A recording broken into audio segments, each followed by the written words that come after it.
ini kita melanjutkan tema kita di bulan ini, yaitu Devoted to Witness. Dengan niat, penuh dengan niat kita ingin menyaksikan tentang Tuhan kepada orang banyak. Dan saya percaya itu merupakan sebuah perintah Tuhan, itu merupakan sesuatu yang sebetulnya natural di dalam kehidupan Anda dan saya. Influence, pengaruh itu adalah kemampuan untuk melakukan perubahan, kemampuan untuk melakukan perubahan. Dan ada satu orang, namanya Sir Walter Raleigh, dia itu pergi dari Amerika Selatan ke Inggris, balik. Dia abad ke-18, dia membawa kentang dari Amerika Selatan. Dan kemudian ketika dia bawa kentang ke Amerika Selatan, dia itu nggak langsung mendistribusikannya kepada rakyat, tetapi dia mempersembahkannya kepada raja dan sebagainya. Dia bilang, ini bisa menjadi pengganti makanan karena mudah sekali ditanamnya, nggak perlu irigasi, nggak perlu dirawat, cukup ditaruh di tanah, di kedalaman yang sangat-sangat cetek sekali, kita bisa dapatkan hasilnya dengan segera. Ini bisa mengganti begitu banyak kelaparan yang sedang terjadi karena Inggris dan Prancis sedang perang. Dan kemudian dia kasih kepada raja dan kemudian kepada gereja. Kemudian gereja mengatakan bahwa ini tanaman dari iblis, ini tidak boleh dimakan oleh manusia. Dan kemudian ini nggak pantas untuk kita. Kasih saja ke tawanan perang, kasih untuk tahanan perang. Orang-orang Prancis itu banyak, mereka di penjara makan makanan kita. Kasih aja makanan iblis ini. Kemudian orang-orang Prancis yang ditawan di Inggris dikasih kentang banyak-banyak. Dan kemudian mereka melihat mereka makan, dan salah satu orang yang ditangkap di situ namanya adalah Anton Augustin Parmentier. Anton Augustin Parmentier ini dia makan kentang setiap hari dan dia merasa nggak ada masalah. Dia nggak merasa dia tiba-tiba jadi iblis, tiba-tiba jadi setan, dia nggak merasa begitu.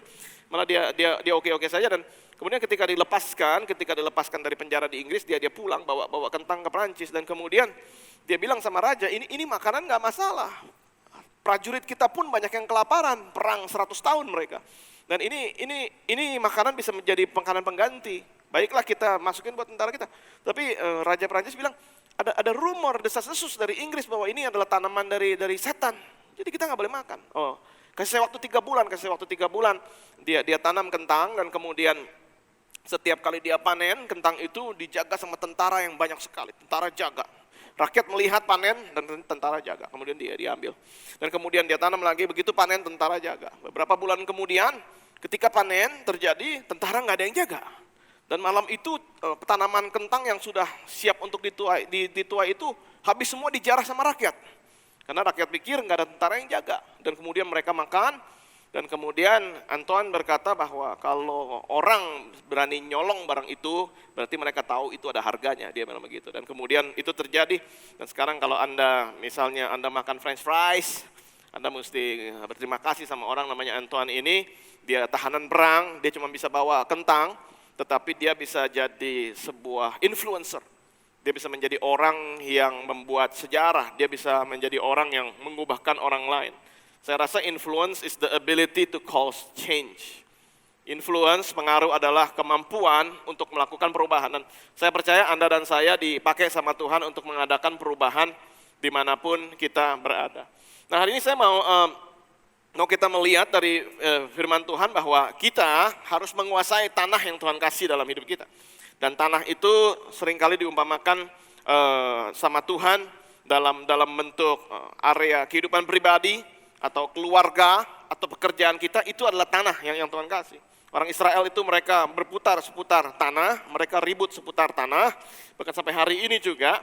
Tetapi ada arti rohani yang kita mau pelajarin dari perjanjian baru dan perjanjian lama tentang arti kepemilikan dalam kehidupan Anda dan saya. Bahwa kepemilikan kita itu mempunyai kuasa, mempunyai power, mempunyai authority yang Tuhan berikan dalam kehidupan kita. Yohanes 4, ayat 35 mengatakan begini, bukankah kamu mengatakan 4 bulan lagi tibalah musim menuai, tetapi aku berkata kepadamu, lihat sekelilingmu dan pandanglah ladang-ladang yang sudah menguning dan matang untuk dituai. Tuhan bilang, lihat sekelilingmu karena ladang-ladang itu sudah siap untuk dituai. Ini merupakan kata yang sama yang digunakan sama Tuhan kepada Abraham ketika dia katakan, lihat sekelilingmu, semua tanah yang engkau lihat, ini akan menjadi milikmu dan menjadi milik pusakamu, menjadi milik keturunanmu.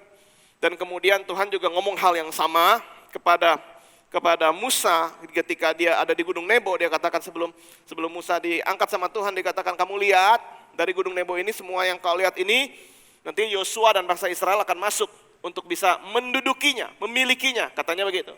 Dan kemudian Yosua dibawa sama Tuhan juga masuk ke tanah perjanjian, dan kemudian Tuhan suruh untuk mengirim pasukan ke sini dan ke sana, dikatakan ketika dimanapun kakimu menginjak, di situ akan menjadi milikmu dan milik pusakamu. Jadi kalau kita melihat patternnya yang Tuhan berikan dari perjanjian lama land, tanah, berbicara tentang satu influence, tentang suatu pengaruh dalam kehidupan kita, di mana kita melihat itu, dan itu menjadi bagian kita, maka kita mempunyai kuasa yang mutlak atas tempat itu, atas kehidupan Anda, atas kehidupan keluarga, dan atas usaha pekerjaan Anda. Dan dikatakan di Matius 13 ayat 3, Anda nggak usah buka, dikatakan bahwa ada tanah, dan kemudian ada benih yang bagus masuk, dan kemudian ketika itu masuk, ada burung yang makanin, dan kemudian ada semak belukar, dan ada batu-batu yang menghimpit sehingga benih itu nggak bisa bertumbuh. Kenapa bisa terjadi? Ketika ditabur, ada sebagian yang tumbuh tanah yang baik, ada sebagian yang tumbuh di tanah yang tidak baik. Saya rasa sebagian juga karena salah yang punya tanah, dia nggak mencabut semak belukar, dia nggak mengumpulkan batu dan kemudian membuangnya supaya semua jatuh tanah yang subur. Intinya adalah apa yang Tuhan berikan, possession, influence dalam kehidupan kita, ketika tidak dirawat oleh kita sendiri, maka itu nggak menjadi efektif di dalam kehidupan Anda dan saya. Tapi seringkali kita menunda-nunda, kita mengulur-ngulur waktu, dan saya teringat firman Tuhan di Amsal 6 ayat 10, dikatakan tidur sebentar lagi, mengantuk sebentar lagi, melipat tangan sebentar lagi untuk tinggal berbaring, padahal kita seringkali lupa bahwa kita punya otoritas yang besar atas apapun yang sedang kita kerjakan. Kita mempunyai otoritas untuk itu. Jadi kalau misalnya ada anggota keluarga sedang sakit, kita punya otoritas yang besar untuk bisa ngomong mengenai kesembuhan, mengenai pemulihan, mengenai sukacita dari Tuhan. Kalau ada yang sedih, ada yang sedang terluka, ada yang sedang depresi, kita bisa speak life, kita bisa ucapkan kehidupan, dan kemudian mereka akan mengalami kesembuhan karena Anda punya otoritas di situ. Dan kemudian ketika ada hubungan yang kurang baik antara suami dan istri, we can speak life. Kita bisa ucapkan kehidupan untuk istri kita, untuk suami kita, untuk anak-anak kita. Dan kemudian hubungan akan terjadi satu restorasi karena kita punya otoritas atas keluarga kita. Demikian juga dalam pekerjaan kita, saya percaya kita punya otoritas yang besar di situ. Dan seringkali kita lupa atau belum mau atau menunda untuk melakukan witnessing, bersaksi. Padahal Tuhan menempatkan kita di suatu tempat bukan tidak pernah karena suatu kebetulan, tetapi pasti Dia punya rencana yang besar dalam kehidupan kita semuanya. Hari ini saya mau di tempat ini saya nggak sendiri di ibadah satu ini. Saya mau panggil beberapa orang yang saya tahu mereka bersaksi ketika mereka ada di bidang pekerjaan mereka, supaya pagi ini kita mendapatkan sebuah inspirasi bahwa pekerjaan kita setiap hari, apa yang kita lakukan, aktivitas kita bukan tempat hanya untuk mencari nafkah, tapi itu juga suatu tempat di mana Tuhan bisa pakai kita dengan cara apapun supaya banyak orang bisa terima Tuhan. Saya panggil dua orang hari ini, Bapak Putra Agung dan kemudian Ibu Shirley Cahyadi, untuk bisa naik ke depan. Atau istilah yang lagi pakainya bro dan sis, bisa maju ke depan. Dan kemudian saya mau ada beberapa pertanyaan, dan kita semuanya bisa mendengar bahwa siapapun bisa dipakai Tuhan untuk bisa bersaksi buat orang banyak. Silakan. Baik, sekarang pertanyaan, good morning dua-duanya. Morning. Terima kasih untuk menjawab the call yang sangat-sangat singkat, kurang dari 24 jam, dan Anda bersedia untuk bisa ada di sini. Dan hari ini saya mau tanya ke Agung dulu. Agung, apa kesibukan kamu sehari-hari? Bisa ceritain nggak, kamu ngapain aja gawenya? Sehari-hari, halo semuanya, sehari-hari saya, pekerjaan saya sebagai influencer, food blogger. Jelasin. Jadi setiap hari saya... Karena cuma milenial kayaknya yang tahu, influencer. Sehari-hari saya... What kind of influence? Negative influence atau apa, kan nggak ada yang tahu. Sehari-hari jalan-jalan, makan, motret. Jalan-jalan, makan, motret, dapat duit. Iya. Jadi istilahnya apa ya? Meracuni orang-orang untuk... Ini gereja, jangan pakai kata meracuni. Iya, menginfluence orang-orang untuk tertarik dengan produk, tertarik dengan brand yang saya promosikan. Gitu. Oh gitu, jadinya kamu influence orang untuk datang ke sebuah tempat untuk mencicipi dan sebagainya dan kemudian kamu laporkan, Yep, nah, orang baca blog kamu sehingga mereka tertarik that's ingin right. ingin beli sesuatu dari situ. Yes. Jadi kalau Anda yang punya produk makanan hubungi dia karena dia akan meracuni orang untuk datang ke tempat Anda. Saya dengar kamu sebetulnya dari Jakarta tadinya lakukan Yes. ini kan Jakarta Yeah. memang pusatnya lah, Betul. biangnya untuk makanan di mana-mana dan sebagainya. Sejak kapan kamu melakukan ini? Kalau soal review saya dari sejak 2008. 2008 kamu melakukan review. 2010 terutama sejak Instagram masuk 2013. Mulai masuk ke Instagram, mulai memutuskan untuk secara profesional di bidang food blogging kayak gitu. Tapi 2 tahun lalu saya memutuskan untuk pindah ke Bandung. Kenapa kamu memutuskan untuk pindah ke Bandung? Karena saya akhirnya tertanam di FCF Bandung. Saya merasakan banyak dapat banyak hal gitu setiap hari Minggu di FCF Bandung dan suatu keputusan yang berat untuk meninggalkan di Jakarta yang sebenarnya sudah berjalan cukup baik dan misalnya ke Bandung memulai dari awal lagi gitu. Wow, it's good to have you here bersama-sama dengan kita. Shirley, tolong bisa ceritakan ke Bapak Ibu tempat ini apa mengenai pekerjaan kamu, apa kesibukan kamu sehari-hari. Halo semua, saya Shirley. Mungkin kalau Agung lebih milenial, saya lebih masuknya yang oldies kali ya. Bantuin orang tua aja di bidang garment gitu. Papa ada usaha dari mulai produksi, distribusi sampai ke jualan retailnya ada. Jadi tiap hari kerjaannya ngantor, mengarungi macet ke Kabupaten Bandung. Terus mengarungi banjir gitu mungkin kalau sekarang musim hujan. Sama tiap hari banyaknya dealing with people karena banyaknya megang di manajemen dalam. Jadi kamu setiap hari pasti ketemu orang. Agung juga saya ngelihat di sini hampir tiap hari jadi banyak ketemu orang ya. Jadi saya pengen ada feedback, ngomong aja yang jujur ke semua. Yang didapat di gereja bisa relevan dipakai nggak di luar? Gitu. Bisa banget. Contohnya gimana? Contohnya? Terutama misalnya dari khotbah hari Minggu atau dari akhir ada quote-quote misalnya kayak apa ya, the future is bright, people is our mission atau great atau pokoknya jadi ada kata-kata yang itu biasanya saya suka posting di Instagram, IG story atau kalau ketemu orang atau misalnya ngobrol di WhatsApp kayak gitu cuma kasih kata-kata keep leveling up gitu ya atau tetap semangat kayak gitu itu bisa bikin orang ternyata tersentuh.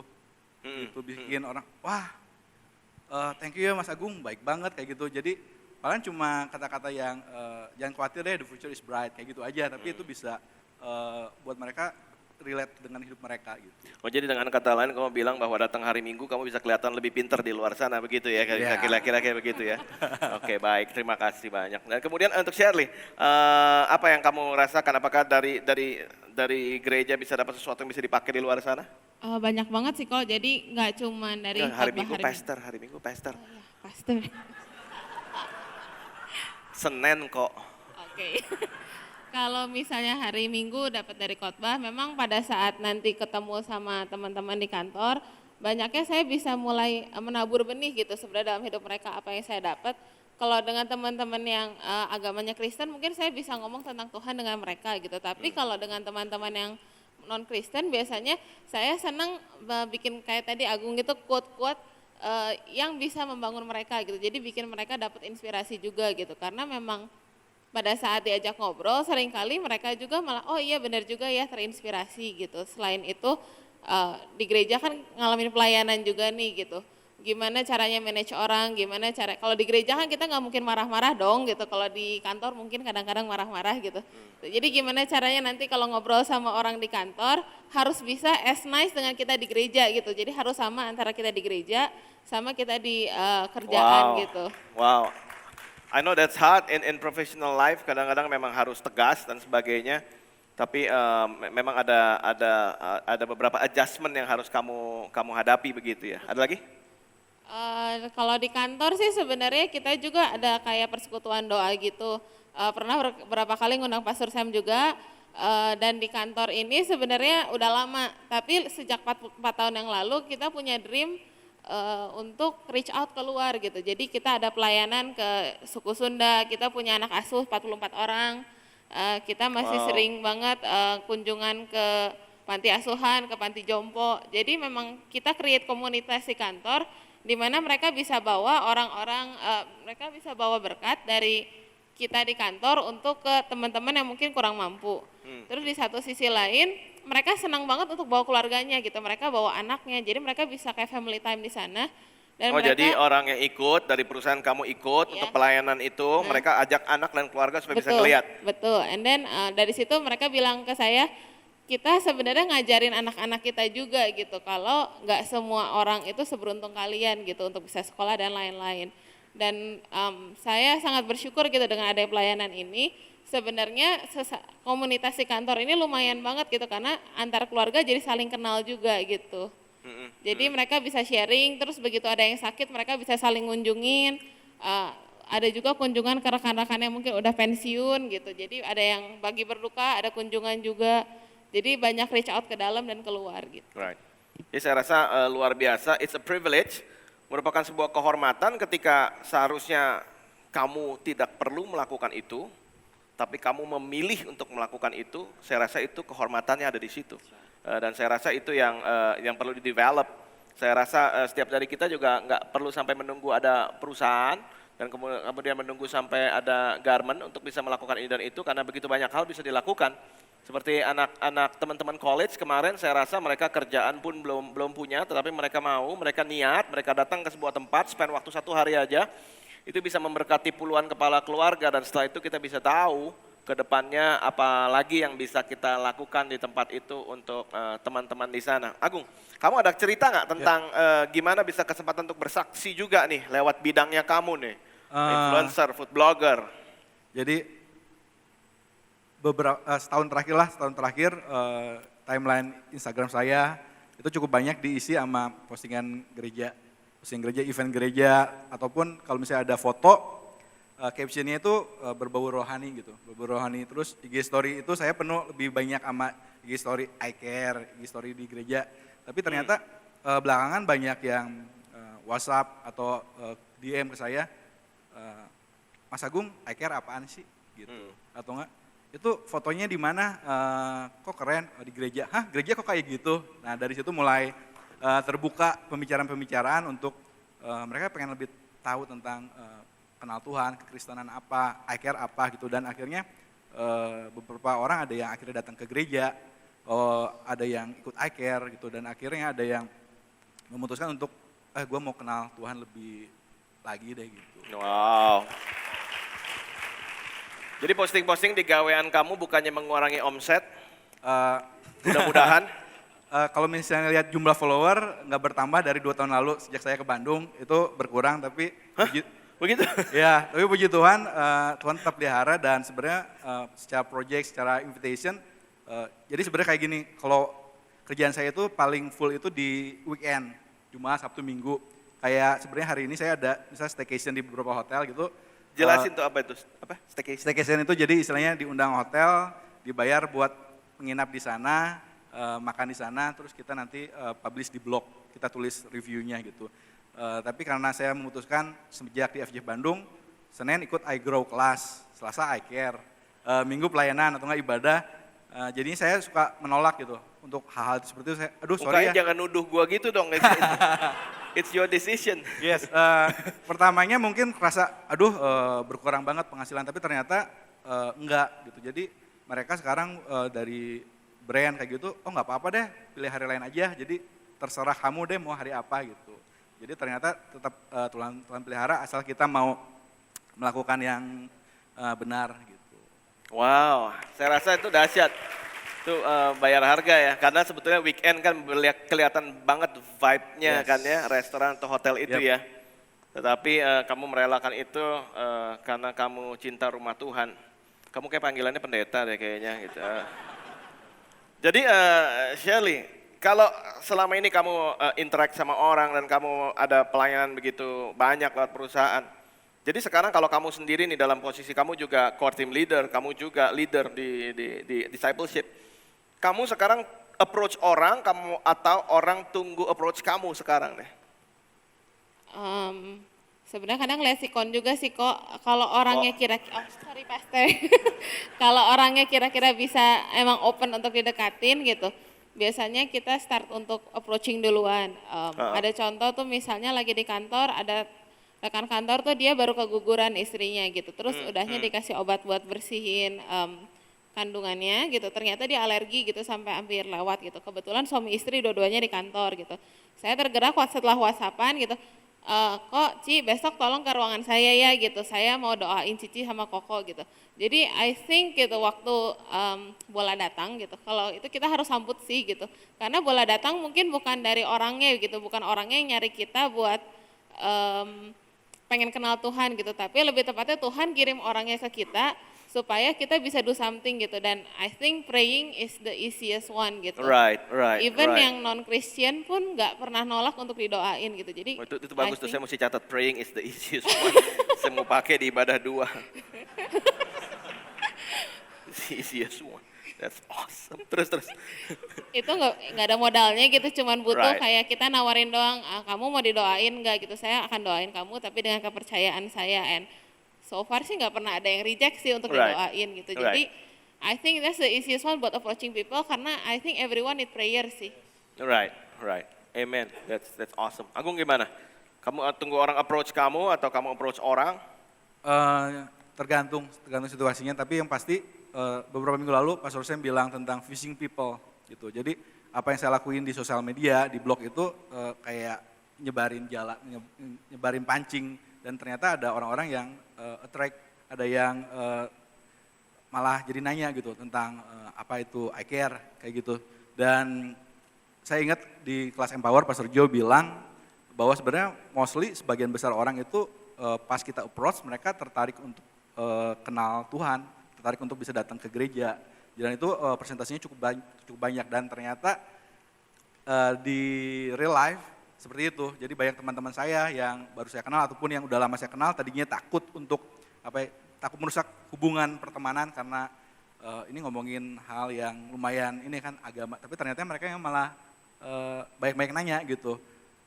Awalnya sih rada aduh gimana ya, tapi ternyata sekarang mereka banyak nanya dan akhirnya kita bisa mulai jawab karena kita dapat setiap hari Minggu, setiap kelas yang kita ikuti itu ngefek banget buat menimbulkan kepercayaan diri kita karena knowledge kita tentang kekristenan udah lebih baik sih. Right. Saya pernah mendengar sebuah istilah, kalau melakukan sesuatu jangan yang lebar, Yes. tapi yang dalam. Dan tadi Shirley ngomong sedikit tentang prayer is the easiest thing, but prayer is one of the deepest thing in life. Yes. Karena it's spiritual. Kalau kita melakukan doain orang, apalagi ketika dia memang butuh, ketika dia susah, itu hasilnya pasti dalam. Karena it's spiritual. Pasti mempengaruhi spiritual dia, nggak pasti mempengaruhi spiritual dia.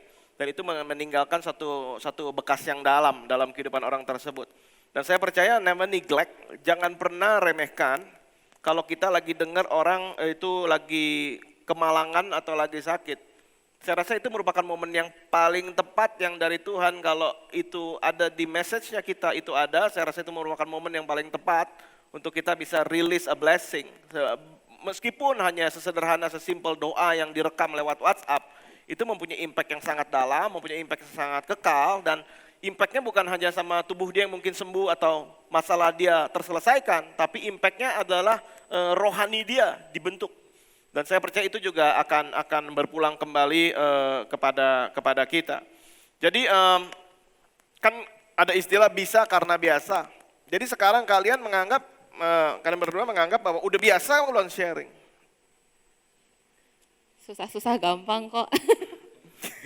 Tapi ya maksudnya itu matter of choice sih, benar kata Pastor, kalau misalnya kita memilih untuk tidak, maka ya sampai kapanpun nggak akan bisa gitu. Tapi begitu kita memilih untuk ya satu kali, makin lama makin gampang, terus makin pinter cari salahnya gitu. Sama kayak kalau ngelihat anak kecil belajar jalan gitu, atau kalau kita belajar something yang baru, kita kan nggak langsung pinter gitu. Kita butuh praktis. Terus kalau misalnya pertama kali kayaknya gagal gitu, jangan kecewa gitu, karena apa yang kita tabur tuh nggak pernah sia-sia. Tapi next time kita pasti jadi better karena kita punya pengalaman di sebelumnya sih. Amen, that's good. Agung gimana? What do you think? Saya percaya setiap small action yang kita lakukan itu mempunyai big impact gitu. Jadi impact yang besar. Jadi ya karena udah terbiasa jadi bisa gitu kan. Tapi banyak hal-hal yang mulai kita dari hal-hal yang kecil sih gitu. Misalnya contohnya kalau dulu kita ngobrol gitu sama orang, sama teman-teman gitu, di grup influencer itu ada grup-grup lain gitu. Biasanya kita suka ada yang lagi bermasalah dengan grup lainnya. Kalau dulu akhirnya ikut-ikut manasin, ngompor kayak gitu kan. Tapi kalau sekarang malah bisa jadi pendamai gitu, bisa jadi yang lebih let go. Pokoknya kita lakuin bagian kita, Tuhan akan berikan berkat-berkatnya gitu. Jadi itu omongan itu ke orang yang bukan Kristen aja, tapi buat mereka ternyata itu suatu jadi benar-benar bisa ya mendamaikan yang lainnya juga gitu. Benar. Dan saya rasa salah satu alat yang memang Tuhan ciptakan ya, supaya kita bisa share sama orang, itu lewat makan sih. Kalau saya rasa orang akan dengerin Anda kalau Anda bayarin makan, percaya deh, percaya. Itu terjadi di Meksiko, terjadi di Jepang, terjadi juga di Bandung, di Indonesia. Kalau Anda bayarin makan, nggak usah mahal, saya bilang hanya undang dia untuk makan siang atau makan malam bersama, atau bahkan snack atau coffee atau tea. Orang itu mau dengar, dan saya merasa itu juga mempunyai impact dan dampak yang nantinya bisa terekam dengan jelas di dalam benaknya dia. Dan ketika itu terjadi, maka bukan hanya kita memberkati dia makan, dan saya rasa penginjilan yang paling baik itu adalah penginjilan memang lewat fellowship seperti itu. Karena gereja mula-mula mereka ribut yang pertama kali bukan karena aset, bukan karena apa, tapi mereka ribut karena dapurnya kurang besar. Jadi belajar dari gereja perjanjian baru, nanti kita di Paskal 23 dapurnya besar sekali begitu, supaya nggak terjadi keributan dalam gereja. Karena biasanya adalah distribution of food katanya yang menjadi kendala. Jadi mereka gereja mula-mula sebelum ada pulpit itu ada dapur dulu. Sebelum ada lighting ada dapur dulu. Artinya apa? Ketika orang ngobrol sambil makan, fellowship, dan hadirat Tuhan turun, maka Tuhan bisa bekerja dengan dahsyat luar biasa. Karena itu Tuhan juga ngajarin kita namanya perjamuan kudus.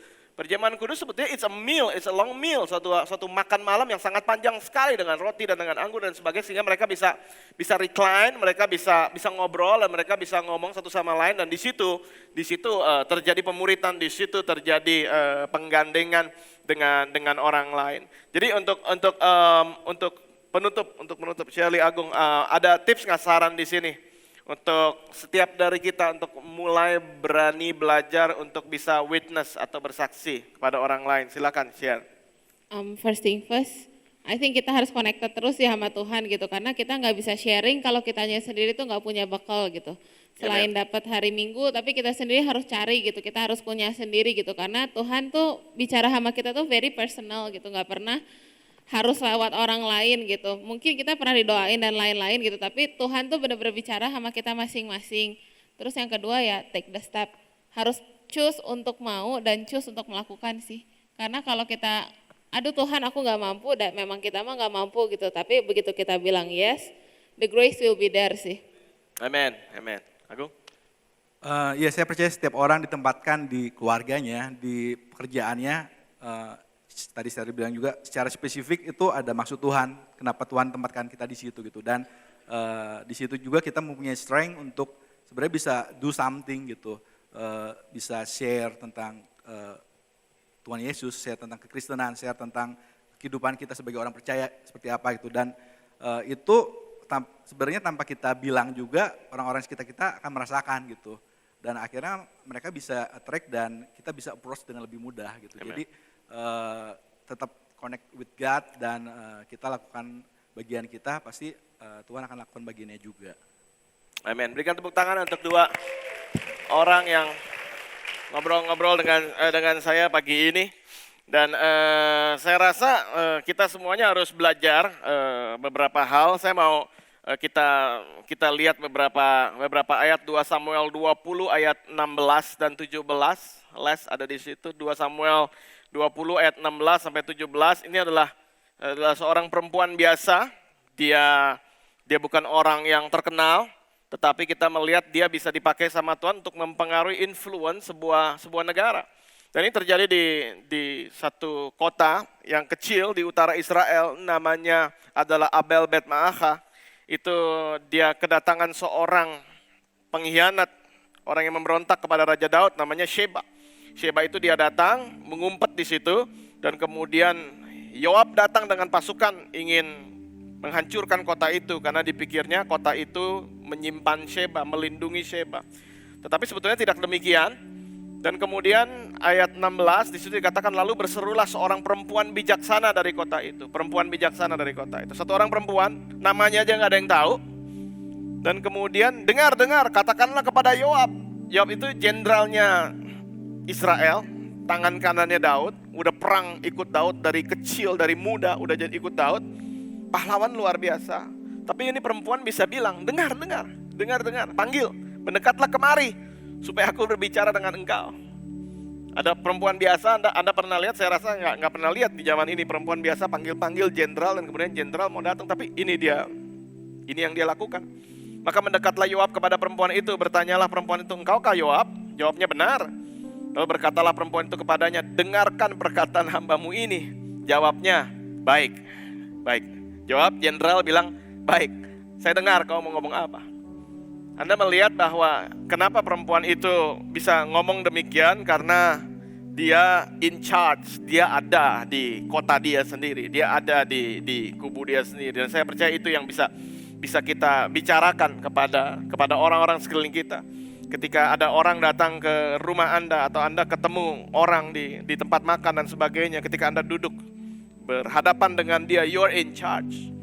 Karena Tuhan yang dalam kita lebih besar daripada apapun di luar sana. Ketika Anda ngobrol sama orang, ngomong sama orang, jangan hanya anggap itu sekedar lunch, sekedar makan siang, sekedar tea time, sekedar coffee. Ketika Anda duduk di meja itu, ketika Anda ada di sana sebagai orang percaya, itu menjadi, Alkitab berkata, meja Tuhan. Sehingga ketika orang datang ke situ dan duduk di depannya, you are in charge. Anda yang pegang kendali, you are in control. Anda yang menentukan arah pembicaraan, Anda yang menentukan kemana nantinya akan membawa pembicaraan itu.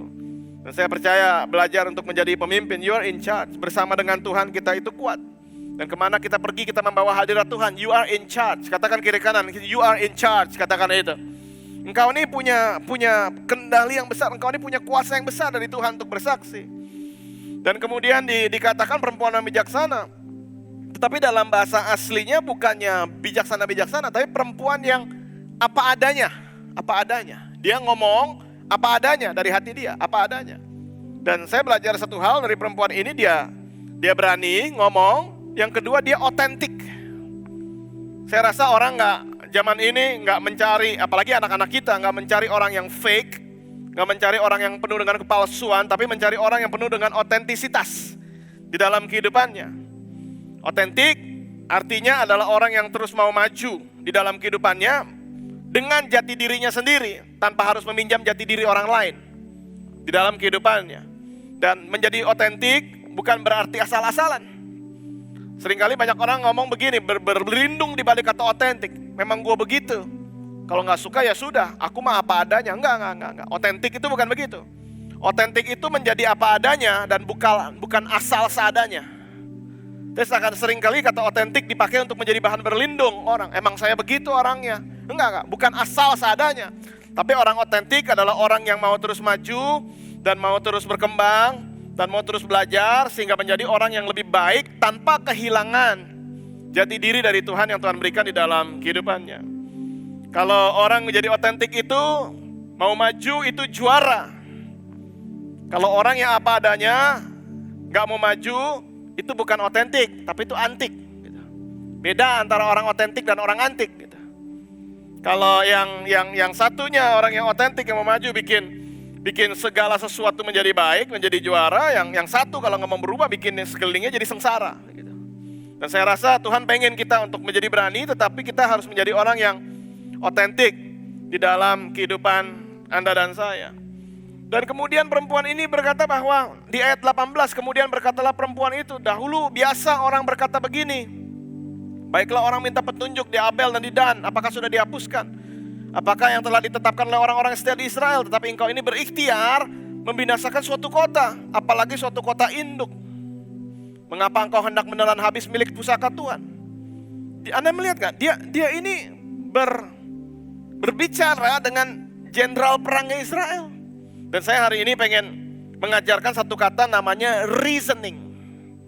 Seringkali kita memilih kalau ngobrol sama orang sampai satu titik dan kemudian kita jadi debat sama orang, argumen sama orang. Seringkali bahkan dalam rumah tangga suami istri terjebaknya dalam perdebatan. Tetapi saya mau ajarin satu kata namanya reasoning. Reasoning adalah the art, seni of thinking about something in a logical, sensible way. Reason artinya adalah bicara baik-baik. Itu reason. Reasoning kalau dalam bahasa sehari-hari itu ngobrol. Reasoning, tetapi dengan logika. Dikatakan begitu. Jadi saya rasa jangan terjebak ke dalam debat ketika masih bisa ngobrol.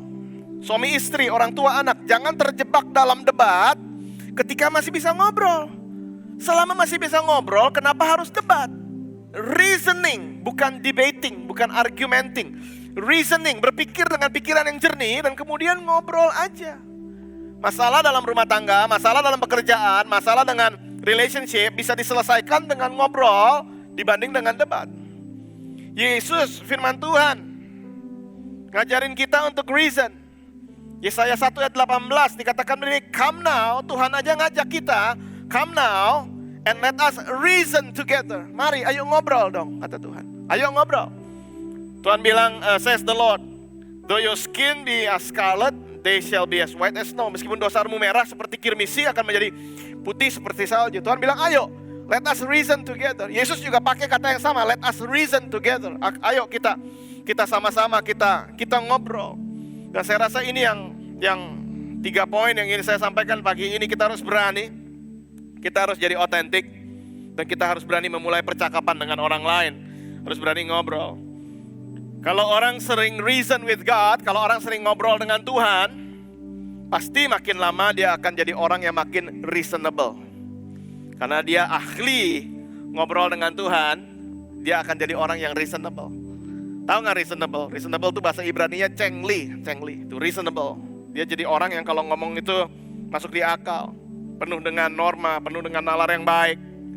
Jadi saya rasa dalam kehidupan kita, hindari yang namanya debate, karena debate itu exclude people. Kita menyingkirkan orang kalau debate antara 2 hal, dia salah atau saya salah. Begitu. Debate selalu hasilnya begitu, harus ada yang jadi hakim dan juri. Siapa yang salah, dia salah atau saya salah. Debate exclude people, tetapi reason include people. Nah, saya percaya suami dan istri mau include satu sama lain, orang tua anak mau include satu sama lain. Ketika kita berbicara kepada orang lain, kita mau include satu dengan yang lain, dan saya rasa Tuhan akan dimuliakan dalam kehidupan Anda dan saya. Sama-sama kita bangkit berdiri, kita mau tutup ibadah hari ini dengan sebuah komitmen yang baru. Saya rindu pagi ini kita ambil waktu sebentar, kita ambil komitmen. Saya rasa banyak sekali kesempatan untuk kita ketemu orang, bahkan keluarga kerabat kita yang waktu terus berjalan, kita nggak tahu sampai kapan masih bisa ngobrol dengan dia, ketemu dengan dia. Kita masih bisa memberkati dia. Ayo mulai bergerak, ayo mulai jadi berkat buat banyak orang. Anda nggak perlu tunggu sampai punya usaha yang besar, Anda nggak perlu tunggu sampai jadi food blogger, influencer. Setiap dari Anda adalah influencer. Setiap dari Anda pasti punya pengaruh, kecil maupun besar, dimanapun areanya Anda semuanya punya pengaruh. Dan saya berdoa semua pengaruh yang Tuhan izinkan ada dalam kehidupan Anda bisa dipakai untuk kemuliaan Tuhan. Bapa Surgawi, ini kami ya Tuhan, seberapa kami adanya. Kami mengatakan pagi ini ya Tuhan, kami rindu untuk devoted to witness. Benar-benar punya niat untuk bisa memberitakan tentang Tuhan kepada orang banyak sekeliling kami ya Tuhan. Karena itu merupakan perintah Tuhan. Perintah Tuhan untuk kami melakukan ini ya Bapak. Dan kami tahu ya Bapak pagi ini bahwa keberanian untuk bersaksi merupakan keputusan kami dan bukan keputusan Tuhan. Dan kami berdoa ya Bapak pagi ini ya Tuhan, biar kami mempunyai niat untuk mulai mau menggunakan waktu-waktu kami, hari-hari kami, supaya orang lain bisa mendengar, orang lain bisa diberkati. Dan ada akhirnya kami bisa melihat ya Tuhan, namamu dipermuliakan. Untuk karena tempat ini Anda berdoa, Tuhan aku mau membuat keputusan hari ini, aku mau berani untuk mulai ngomong, share untuk mulai ngomong. Kapan terakhir kali Anda betul-betul share tentang Tuhan kepada orang? Kapan terakhir kali Anda mendoakan orang? Kapan terakhir kali Anda memberitakan bahkan ayat-ayat yang sangat simpel kepada orang lain? Atau mungkin kalau misalnya Anda belum pernah melakukan itu, ini merupakan momen yang paling tepat untuk Anda berkata, iya Tuhan, aku mau mulai. Karena bagaimana orang bisa mendengar kalau tidak ada yang memberitakan, kata firman Tuhan. Bagaimana orang bisa bertobat kalau tidak ada yang memberitakan. Dan saya percaya ini tugas dari kita semuanya. Kalau untuk Anda yang berkata, aku mau hari ini mau ngambil keputusan itu, dimanapun bidangku, kapanpun waktunya, aku mau melakukan. Anda bisa angkat tangan bersama-sama. Anda bisa membuat sebuah komitmen yang sederhana di hadapan Tuhan bahwa Anda mau mulai melakukannya. Angkat tangan Anda. Bapa Surgawi, kami mengangkat tangan kami. Begitu banyak yang orang yang diizinkan sama Tuhan untuk lewat di depan kami, duduk di sebelah kami. Dan kami tahu ya Bapak, begitu banyak orang yang masih bisa kami ajak ngomong, masih bisa kami ajak ngobrol. Dan kami berdoa ya Bapak, sungguh kami in charge atas kehidupan kami. Karena Tuhan ada dalam kami. Kami mau memulai percakapan-percakapan yang baik. Kami berdoa hikmat-Mu turun atas kami. Sehingga kami, ketika kami mengatakannya, sungguh yang keluar adalah hikmat Tuhan, yang keluar adalah firman Tuhan, yang keluar adalah kebijaksanaan dari Tuhan. Sehingga orang demi orang yang kami temui mendapatkan terobosan. Kami tahu ketika kami memberkati orang lain, kami sendiri akan diberkati oleh Tuhan. Ketika kami jadi saluran berkat buat orang lain. Kamu berdoa ya Tuhan, di tengah ini semua apapun yang jemaat-Mu pegang berhasil. Berkati keluarga, berkati usaha pekerjaan ya Bapak. Engkau sendiri yang tambah-tambahkan selalu ya Tuhan. Biar jemaat Tuhan tempat ini terus naik dan tidak turun, jadi kepala dan bukan jadi ekor. Sehingga kami siap Tuhan untuk menghadapi tuaian yang besar. Kami berdoa ya Bapak, bukan hanya gedung yang bisa menampung, tapi kami berdoa untuk manusianya yang nanti akan ada di gedung itu ya Tuhan. Suatu hujan pertobatan yang luar biasa Tuhan, lawatan Tuhan, sehingga terjadi ya Bapak satu tuaian yang besar. Dan ini kami minta di dalam satu nama yang luar biasa, yaitu nama Tuhan Yesus Kristus. Semua yang percaya katakan amen. Selamat hari Minggu semuanya.